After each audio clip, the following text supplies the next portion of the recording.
All right, so you know how we all have our routines, right? Like those things we kind of rely on to get our day going. Oh, yeah, for sure. I'm definitely a creature of habit.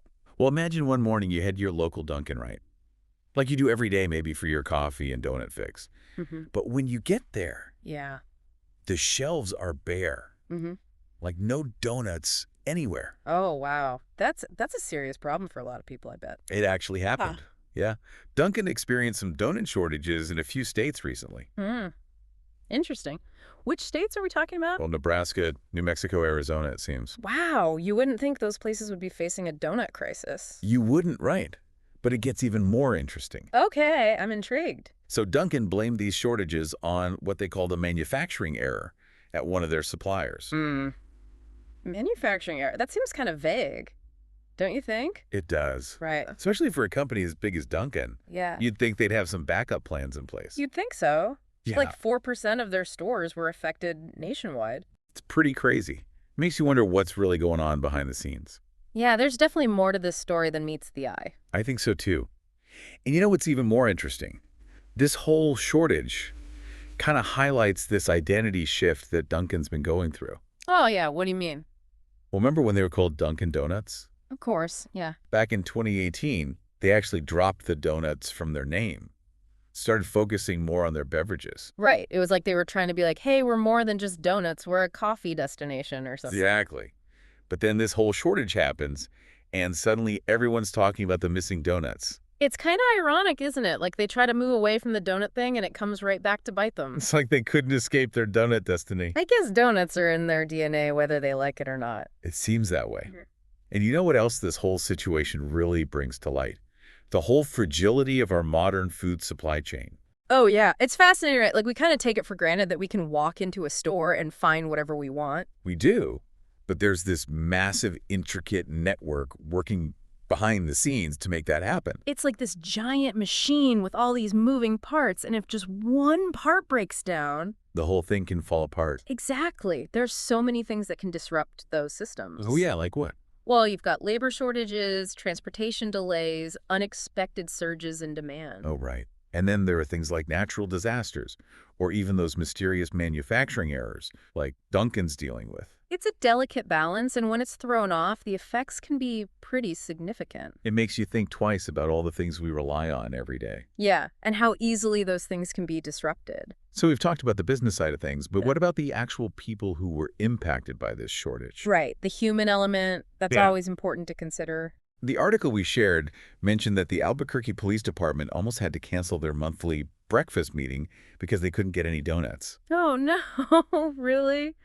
That's kind of hilarious, but also kind of sad. It is.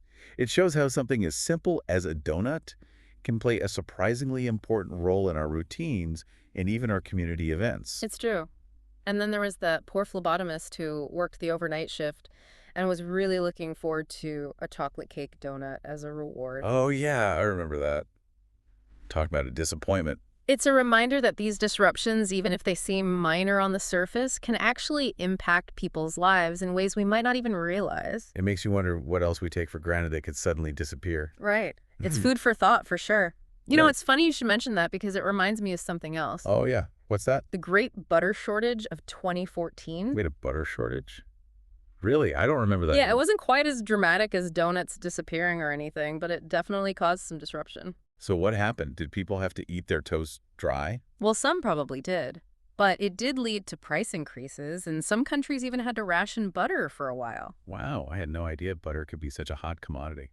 It's easy to overlook these everyday ingredients, you know, Yeah, until they're suddenly gone. that's true. It makes you appreciate the little things. And it shows how interconnected our food systems really are. A Mm. problem in one part of the world can have ripple effects everywhere.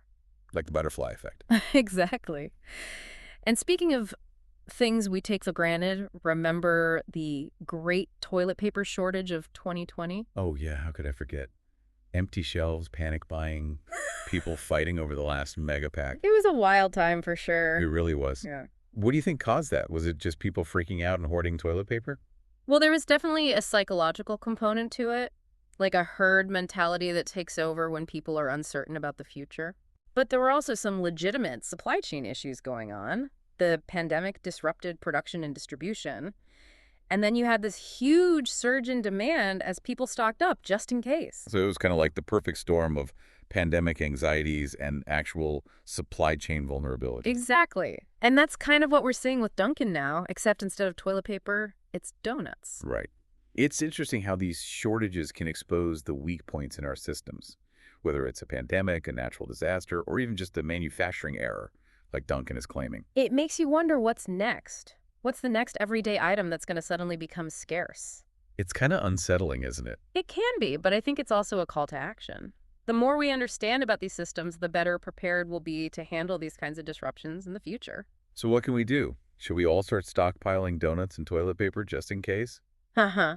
I wouldn't recommend going full-on doomsday prepper mode just yet, but there are definitely things we can do, both individually and as a society, to build more resilience. Okay. I'm all ears. What are your thoughts? Well, for starters, we can try to support local businesses and farmers whenever possible. Makes sense. It helps to create more localized and diverse food systems, which tend to be more resilient to these large-scale disruptions. Right. It's like, don't put all your eggs in one basket. If your eggs are coming from a farm down the road, you're less likely to be affected by a trucking strike on the other side of the country. Exactly. And we can also advocate for policies that promote sustainable agriculture and responsible supply chain management. So voting with our wallets and our votes. Got it.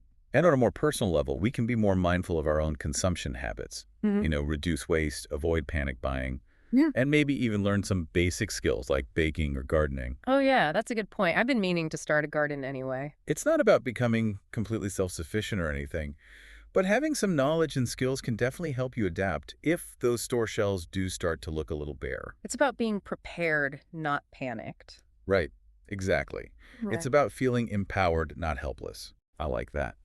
So knowledge is power. Absolutely. The more we understand about these systems, the better equipped we'll be to navigate the challenges that might come our way. Okay, I'm feeling a little more optimistic now. Less like I need to build a bunker in my backyard. That's good to hear. But before we get too carried away with the whole apocalypse prepping thing, I want to bring it back to Duncan for a second. Sure. We've talked a lot about the supply chain and consumer behavior, but there's another layer to this story that I think is really important. The human element. Oh, yeah, of course. What do you mean? I'm talking about the people who work at Dunkin'. The franchise owners, the employees, they're all dealing with the fallout from this shortage too. You're right. It's easy to forget about the people on the other side of the counter when we're focused on our own inconvenience. Exactly. We talked about the frustrated customers and the impact on routines, but what about the workers who are actually having to deal with this situation on the front lines? That's a great point. They're the ones having to explain the shortage to disappointed customers and probably feeling a lot of pressure to manage a situation that's largely out of their control. And I imagine it's even tougher when you consider that they're probably dealing with those same supply chain issues in their own lives, too. Yeah. They might be struggling to find groceries or gas or other essentials just like everyone else. It's like a double whammy. Yeah. They're not only facing the professional consequences of the shortage, but also feeling the personal strain of it in their everyday lives. It's a good reminder that these aren't just abstract economic issues. They're real-life situations that affect real people. And those people have families and communities and their own anxieties and concerns. We need to remember that there are human stories behind every headline. Absolutely. Yeah. So what can we do to support those workers besides, not yelling at them when they're out of Boston creams? Uh-huh. Well, a little patience and understanding goes a long way. That's for sure. Just recognizing that they're not personally responsible for the shortage and are likely doing their best in a difficult situation can make a big difference. And maybe tip a little extra if you can. Absolutely. Small acts of kindness can have a ripple effect, especially in times of stress and uncertainty. It's a good reminder that we're all in this together, even if some of us are missing our morning donut fix. Exactly. Okay, so we've talked about the supply chain mess, the impact on people, and even like the psychology behind these shortages. But what about Dunkin' themselves? They've got to figure out how to bounce back from this. Definitely. It's not a good look for them. Ugh. So where do they go from here? How do they win back those donut-loving fans? I think first they need to really address what caused this shortage. Like that manufacturing error thing just doesn't cut it. They need to be more transparent about what went wrong, take responsibility, and tell people how they're going to fix it. Transparency is key. If they're upfront and honest, people are usually more understanding. Right. And it's not enough to just say, we're fixing it. They need to give specifics. Like, what exactly went wrong? Did a machine break down? Was there an ingredient shortage? Give people those details so they know Dunkin' is serious about solving this. I agree. Transparency builds trust. But they also need to think long term. This whole thing exposed some serious weaknesses in their supply chain. Like, what kind of weaknesses? Well, they need to diversify their suppliers, maybe even think about setting up regional production facilities so they're not so reliant on one single source. Kind of like having a backup generator for your house. You might not need it all the time, but you're sure glad you have it when the power goes out. Exactly. And in Dunkin's case, that backup generator is a steady supply of donuts. They got to figure out how to keep those donuts flowing no matter what. For sure. And that means managing their inventory better, making sure they have enough buffer stock to handle those unexpected disruptions, being able to ramp up production quickly if they need to. It's a lot to juggle, but it's essential if they want to avoid another donut disaster. Absolutely. And they need to be better at communicating with their customers, keeping them informed about what's going on and what steps they're taking to fix things. Maybe even a little apology wouldn't hurt. A sorry we let you down donut lovers kind of message. A little humility goes a long way. And maybe even offer some incentives to win back those disgruntled Yeah. customers, like a free donut with every coffee purchase or a buy one, get one deal. Makes sense. Got to sweeten the deal a little bit. So they fix the supply chain, apologize, offer some deals. What then? What about their whole long-term strategy? This whole thing kind of throws a wrench in their beverage first rebranding, doesn't it? It definitely raises some questions about their brand identity. Remember, they dropped donuts from their name to try and become more than just a donut shop. But this shortage proved those donuts are still a huge part of who they are. So what do?